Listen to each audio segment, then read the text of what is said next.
Daily Bible word தமிழுக்கு அன்புடன் வரவேற்கிறோம். இன்று பிப்ரவரி 19, 2026. திருநீற்று புதனுக்கு பின்வரும் வியாழன் என் பொருட்டு தம் உயிரை இழக்கும் எவரும் அதை காத்துக்கொள்வார். லூக்கா எழுதிய தூய நற்செய்தியிலிருந்து வாசகம். அதிகாரம் 9. இறை வார்த்தைகள் 22 முதல் 25 வரை. அக்காலத்தில் இயேசு தம் சீடரை நோக்கி, மானிட மகன் பலவாறு துன்பப்படவும், மூப்பர்கள், தலைமை குருக்கள், மறைநூல் அறிஞர் ஆகியோரால் உதறி தள்ளப்பட்டு கொலை செய்யப்படவும், 3ஆம் நாளில் உயிருடன் எழுப்பப்படவும் வேண்டும் என்று சொன்னார். பின்பு அவர் அனைவரையும் நோக்கி கூறியது, என்னை பின்பற்ற விரும்பும் எவரும் தன்னலம் துறந்து தம் சிலுவையை நாள்தோறும் தூக்கிக் கொண்டு என்னை பின்பற்றட்டும். ஏனெனில் தம் உயிரை காத்துக்கொள்ள விரும்பும் எவரும் அதை இழந்து விடுவார்.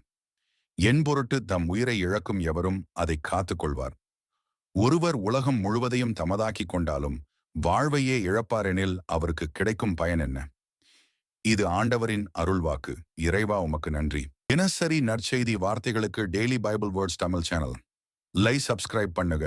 இந்த வீடியோவை லைக் செய்யவும், ஆமேன் என்ற வார்த்தையை பதிவு செய்யவும் மற்றும் உங்கள் நண்பர்கள் மற்றும் குடும்பத்தினருடன் பகிர்ந்து கொள்ளுங்கள். கடவுள் உங்களை ஆசீர்வதிப்பாராக. ஆமேன்.